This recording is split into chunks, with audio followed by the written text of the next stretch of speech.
Good morning friends, मैं ER Tiwari Tiwari class में आपका स्वागत करता हूं। आज हम लोग कॉम्प्लेक्स का सेकंड पार्ट पढ़ने वाले हैं और कुछ शॉर्ट ट्रिक्स को समझेंगे और समझेंगे कि कॉम्प्लेक्स के न्यूमेरिकल को कैसे सॉल्व करते हैं। सुनिए, देखिए सबसे पहले मैं आर्गुमेंट की कुछ ट्रिक्स बताता हूं। जैसे कि मेरे पास एक वैल्यू लिखा हुआ है तो एक वर्ड समझ लीजिए कि आर्गुमेंट जो है वो आपकी लॉग की प्रॉपर्टी को फॉलो करता है। किसको फॉलो करता है? लॉग की प्रॉपर्टी को। जैसे मेरे पास लिखा है argument of Z1 into Z2, तो आर्गुमेंट ऑफ Z1 का मतलब क्या होता है भैया कि आर्गुमेंट ऑफ Z1 प्लस के आर्गुमेंट ऑफ लॉग लिख दिया आर्गुमेंट ऑफ Z2। तो इसकी पहली प्रॉपर्टी है। आर्गुमेंट क्या कहता है भैया? अब सुनिए, जैसे कि log mn का फॉर्मूला क्या होता है? log mn इक्वल टू होता है log m प्लस के log n।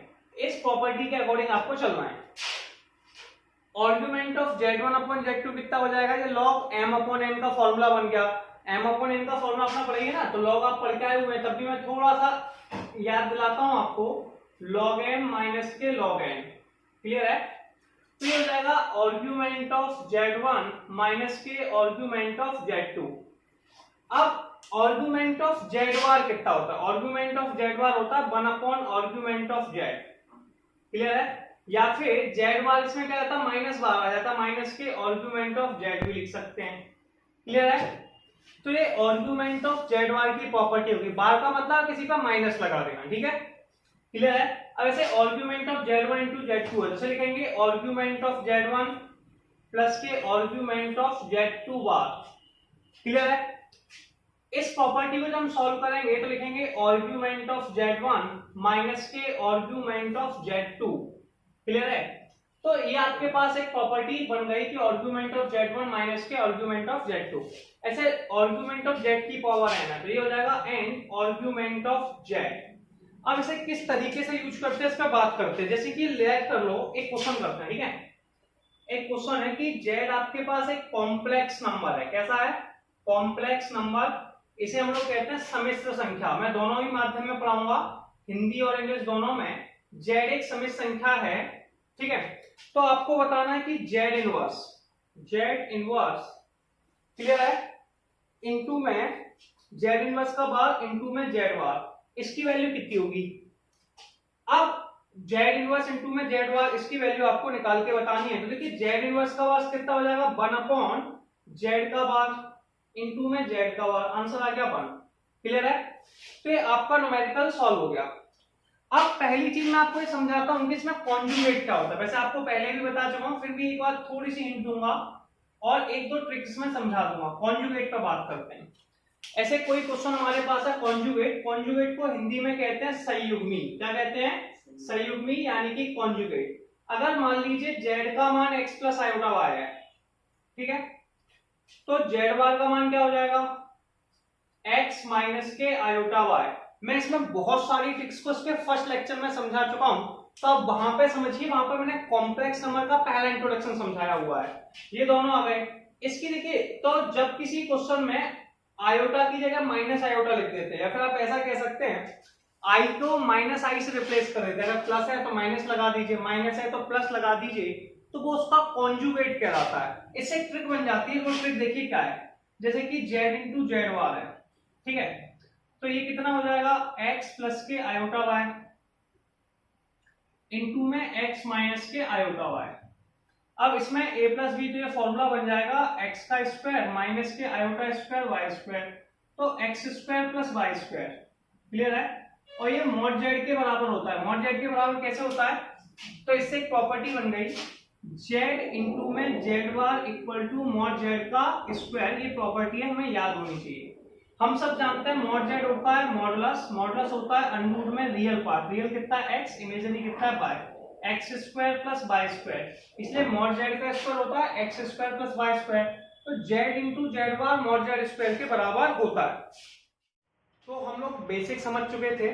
फर्स्ट पार्ट में भी हमने बेसिक को एक्सप्लेन किया। अब हम समझेंगे कि न्यूमेरिकल्स पर ट्रिक्स कैसे अप्लाई करते हैं। सुनिए, सबसे पहले मैं कुछ क्वेश्चन समझाता हूं और आपको एक कवर अप करना है। सम्मिश्र संख्याएं यानी कि complex number sin x plus के i cos x। पहला नंबर है sin x, question number first को सॉल्व कर रहे हैं। sin x प्लस के i cos 2x, ठीक है?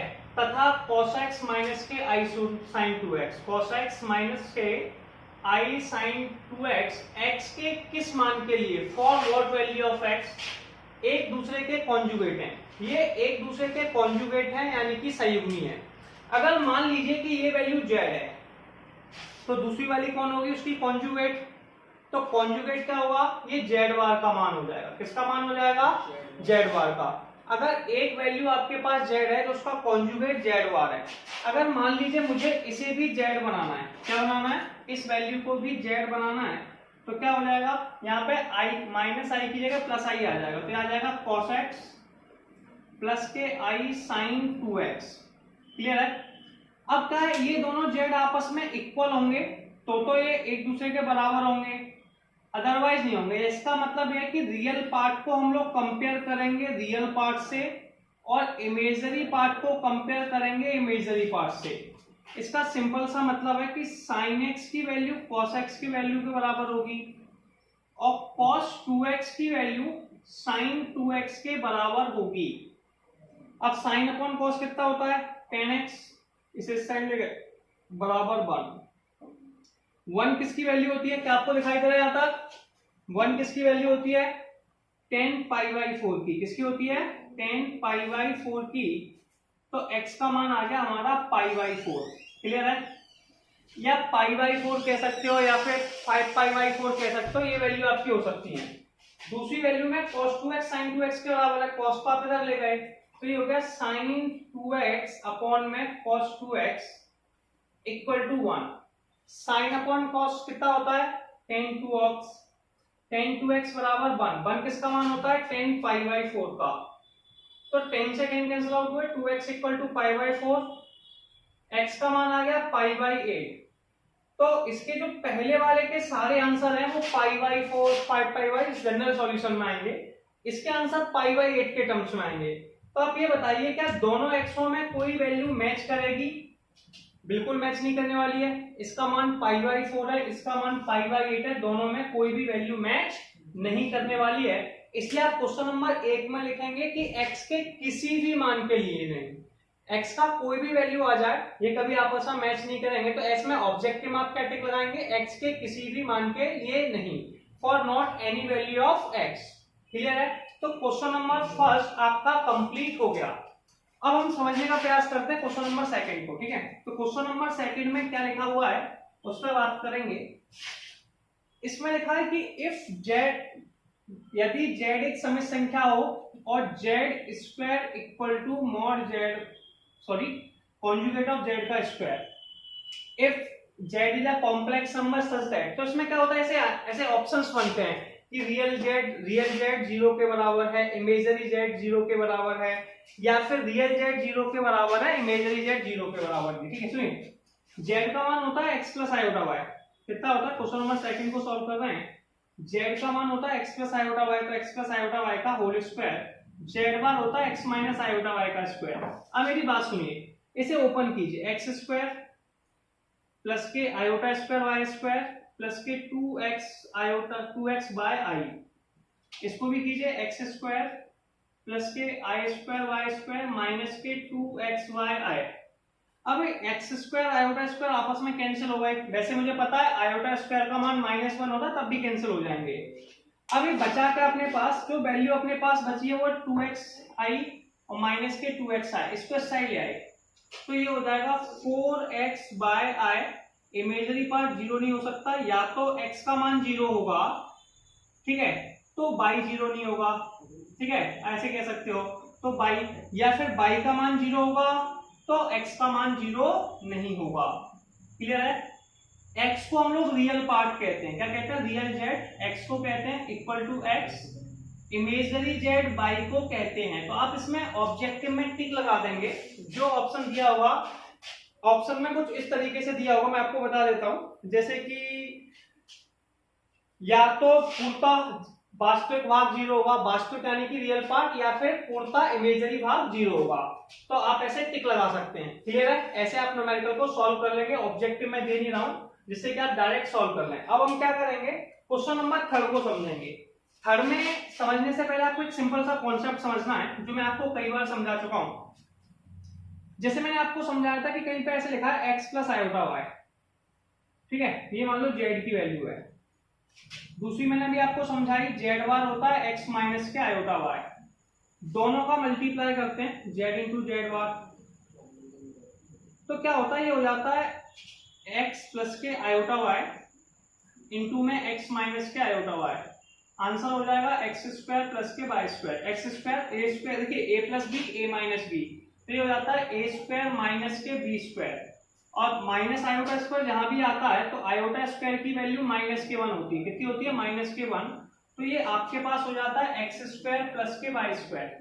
अब मेरी बात को थोड़ा समझेंगे, अगर कोई हमसे पूछे कि इस वैल्यू का स्क्वायर, इसका उल्टा भी कर सकते हैं, x square plus y square को क्या लिख सकते हैं, एक्स प्लस आयोटा वाई और एक्स माइनस आयोटा वाई, ऐसे क्वेश्चन दिया हुआ है। अब हमें क्वेश्चन में क्या दिया है, ए प्लस के आयोटा बी, ठीक है, दूसरी वैल्यू में दिया सी प्लस के आयोटा डी, ई प्लस के आयोटा एफ, जी प्लस के iota h equal to a plus के आयोटा बी।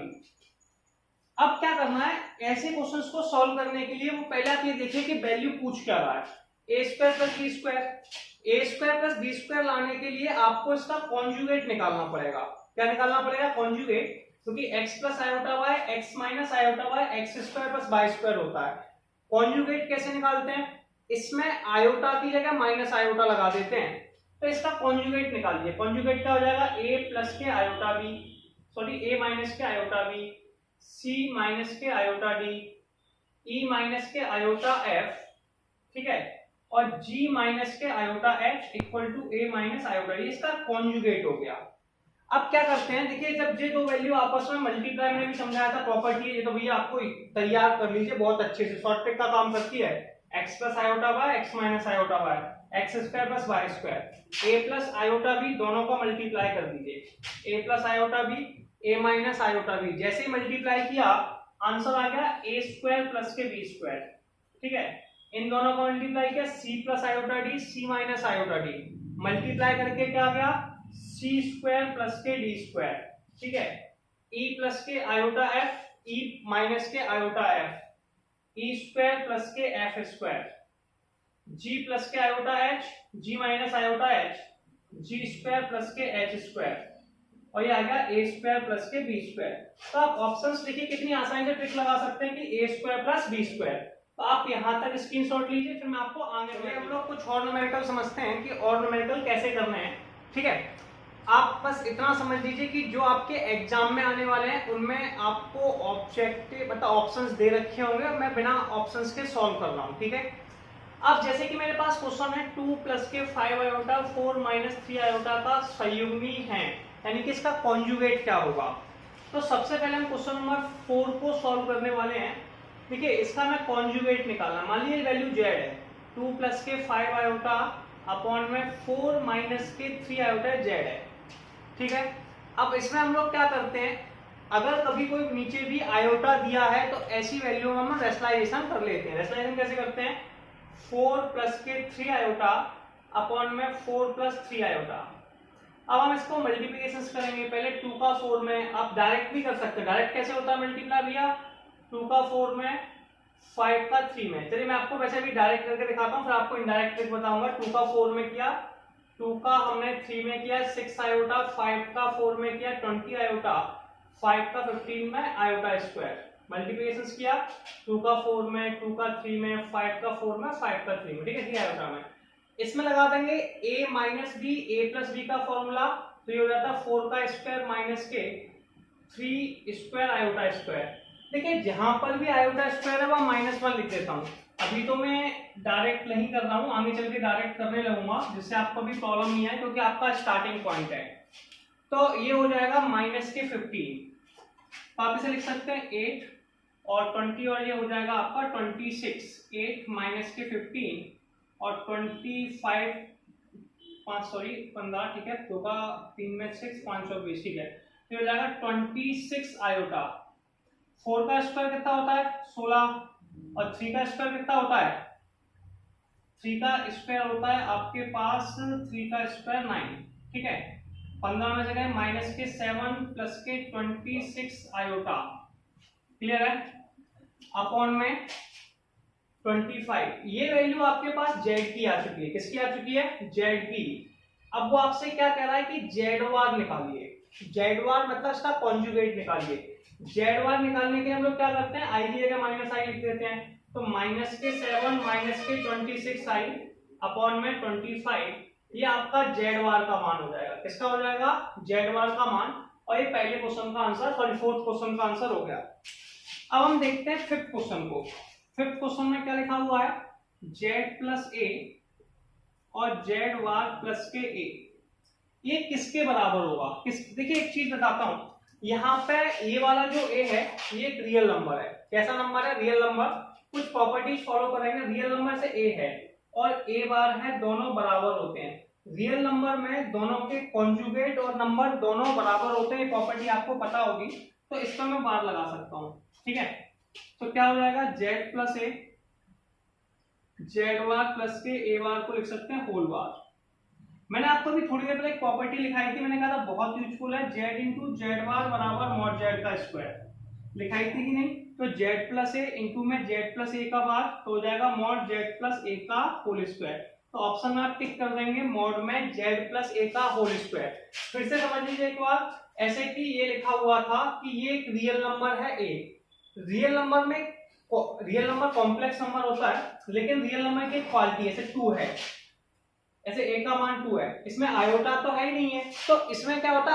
और हमने क्या बोला था? कॉन्जुगेट में आई की जगह माइनस आई लिखते हैं। तो इस पे अगर आप बार लगा देंगे तो कोई प्रॉब्लम नहीं है, क्योंकि रियल नंबर और उसका बार दोनों बराबर होते हैं। हमने प्रॉपर्टी लिखाई थी कि जैसे कि जेड एक्स, ऐसे Z plus Z one plus के जेड टू का होल बार सेपरेट, ठीक है, यानी कि conjugate of Z one plus के कॉन्जुगेट ऑफ जेड टू, यानी कि दोनों का अलग अलग को सिंपली एक लगा सकते हैं। प्रॉपर्टी बताई थी z into z bar equal to mod z का स्क्वायर, तो जेड प्लस ए का होल स्क्वायर।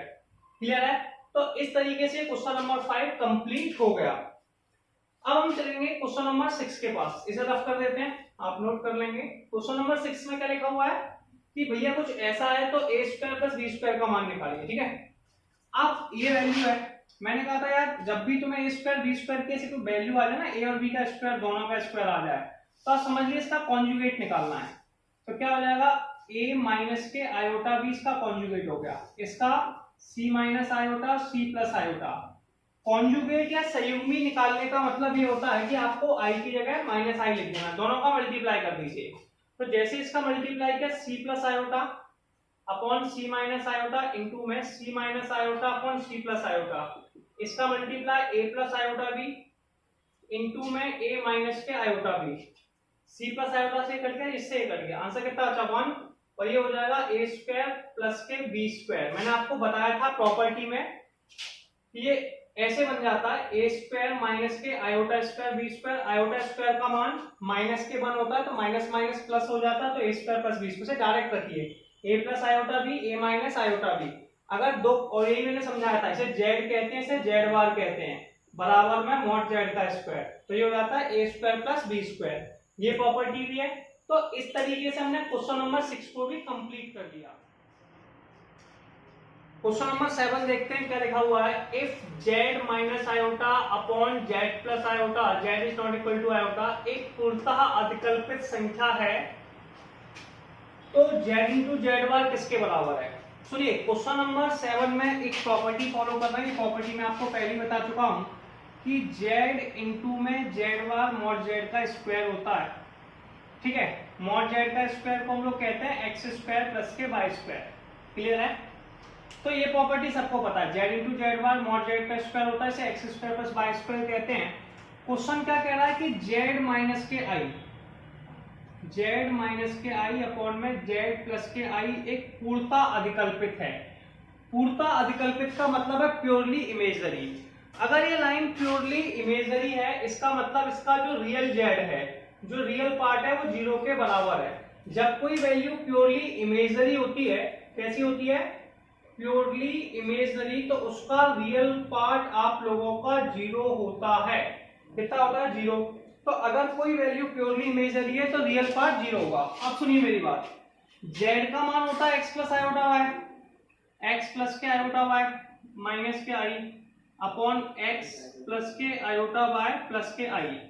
इसे थोड़ा सा लिख लेते हैं, एक्स प्लस के आई बाई माइनस के 1 अपॉन में एक्स प्लस के आई बाई प्लस के 1। इसको हम लोग रेशलाइज कर देते हैं। क्या कर देते हैं? रेशलाइज। रेशलाइज में अपन क्या करेंगे, इसमें लिखेंगे x माइनस के iota y plus 1 upon x minus के आयोटा बाय प्लस 1। ठीक है, इसको सॉल्व करेंगे। पहले क्या करते हैं, सुनिए, अगर आपको रियल पार्ट चाहिए तो x वाली वैल्यू का x वाली वैल्यू में मल्टीप्लाई कीजिए, i वाली वैल्यू का i वाली में। इसका मल्टीप्लाई करने से केवल आपको रियल पार्ट मिलेगा, ये बात आप मन में बता लीजिए। अगर आपको रियल पार्ट चाहिए, क्योंकि i का i में करेंगे i स्क्वायर आ जाएगा, i स्क्वायर का मान -1 होता है, और इसके अलावा जो वैल्यू का आप मल्टीप्लाई करने वाले हैं उससे इमेजरी पार्ट मिलता है। ठीक है, अब सुनिए, अब मैं इसे मल्टीप्लाई कर रहा हूं, तो x का x में मल्टीप्लाई किया, x स्क्वायर, i वाली वैल्यू का i में किया तो माइनस के i स्क्वायर बाई -1 इंटू में बाई प्लस के 1 अपॉन एक्स स्क्वायर प्लस के एक्स स्क्वायर माइनस के आयोटा स्क्वायर बाई प्लस 1 का होल स्क्वायर। आप सोच रहे होंगे इसके आगे क्यों नहीं मल्टीप्लाई किया।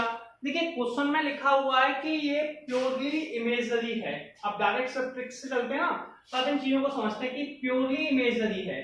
प्योरली इमेजरी है यानी कि जब x का i में करेंगे ये आयोटा आ जाएगा, i का x में करेंगे तब भी आयोटा आ जाएगा। तो आयोटा मतलब ये आयोटा वाला पार्ट है, इमेजरी पार्ट है। और इससे जो आंसर ऑब्टेंड हुआ है x का x में मल्टीप्लाई करके i का i में, ये रियल पार्ट ऑब्टेंड हुआ है। रियल पार्ट जब प्योरली इमेजरी होता है तो रियल पार्ट 0 होता है। कितना होता है? Real part 0। इस वैल्यू को हम 0 में मल्टीप्लाई कर देंगे।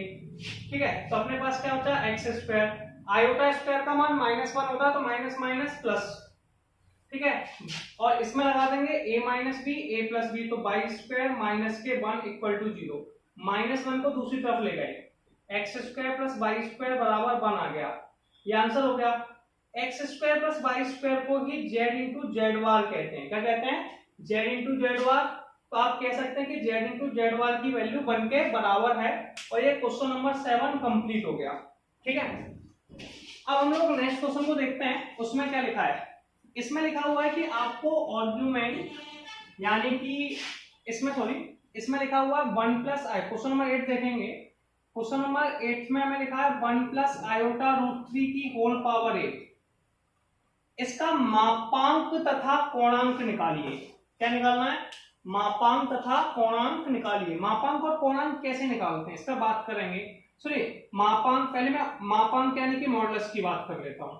ठीक है, मॉडुलस हो जाएगा अंडरूट में मॉडुलस ऑफ 1 प्लस 3 रूट 3 की पावर 8। ऐसे शॉर्ट ट्रिक से निकाल सकते हैं।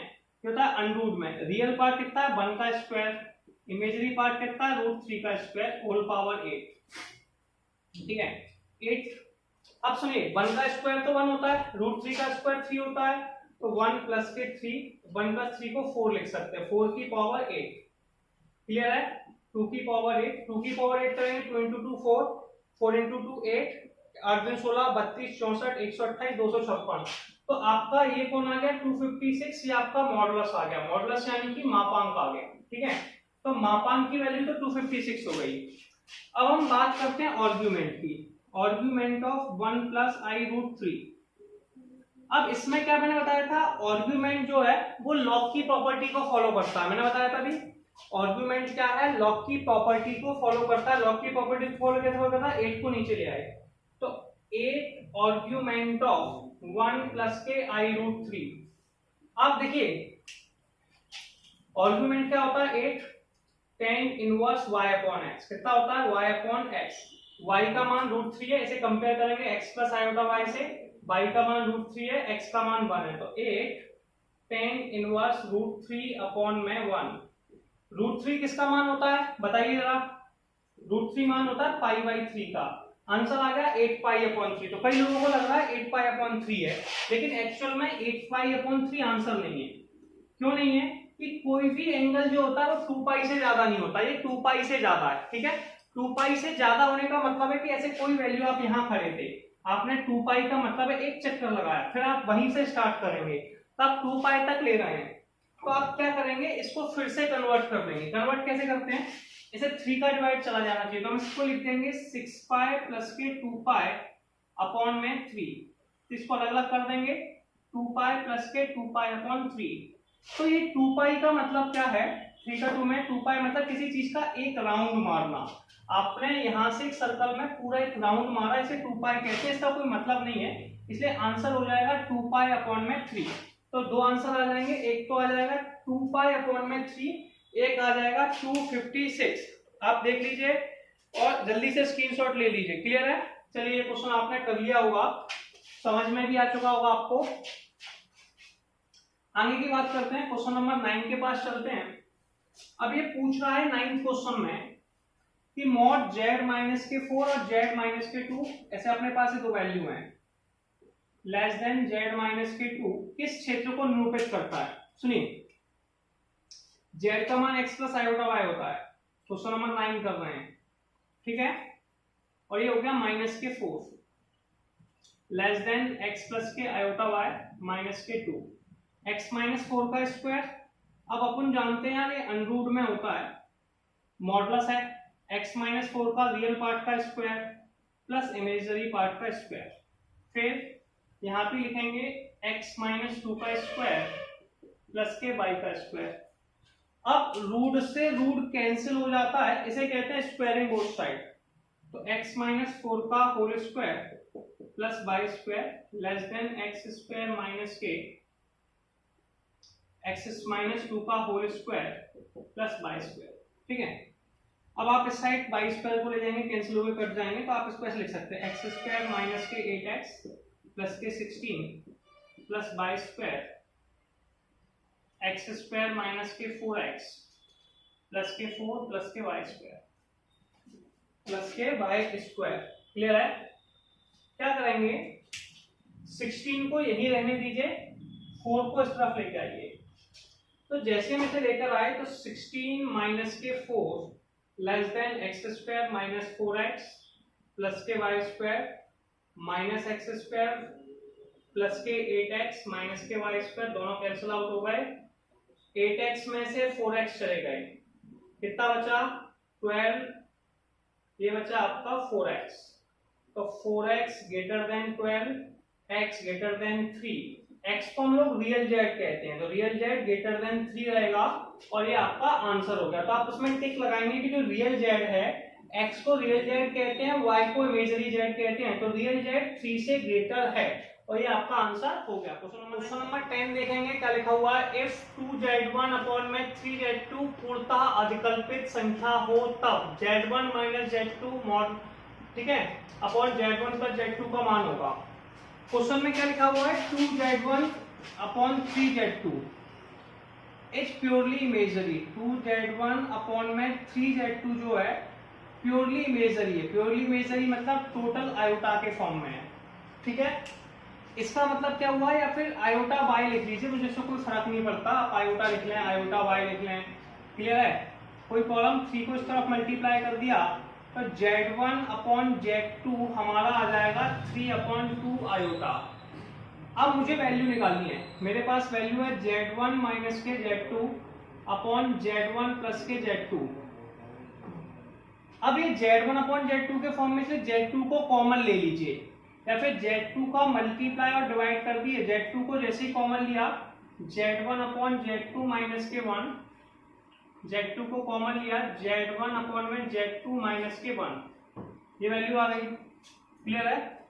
अब ये क्या होता है, सॉरी प्लस 1 आ जाएगा यहाँ पे, इसका मान है आयोटा y, कितना है आयोटा y माइनस के 1 अपॉन में आयोटा y प्लस के 1, sorry iota, sorry mistake, y mistake, 3 upon 2 iota, 3 upon 2 iota, 3 upon 2 iota. ये एक दूसरे के कॉन्जुगेट हैं। कैसे हैं कॉन्जुगेट? या फिर आप ऐसे लिख सकते हैं 3 अपॉन 2 आई माइनस के 1, या फिर आप लिख सकते हैं 3 अपॉन 2 आई प्लस 1। क्या लिख सकते हैं, 3 अपॉन 2 आई माइनस के 1, 3 अपॉन 2 आई प्लस के 1। क्लियर है? इसे लिखते हैं अंडरूट में 3 अपॉन 2 का स्क्वायर प्लस माइनस 1 का स्क्वायर अपॉन अंडरूट में 3 अपॉन 2 का स्क्वायर प्लस के 1 का स्क्वायर। रियल पार्ट का दोनों कैंसिल आउट हो जाएंगे, आंसर 1 आ जाएगा। तो क्वेश्चन नंबर 10 का आंसर कितना हो गया 1। तो अभी हम इस वीडियो में यहाँ तक ही करने वाले हैं। अगले वीडियो में मैं आपको और अच्छी ट्रिक समझाऊंगा इससे, ठीक है, कुछ नए कॉन्सेप्ट के साथ करेंगे। तब तो हम मिलते हैं नेक्स्ट वीडियो में।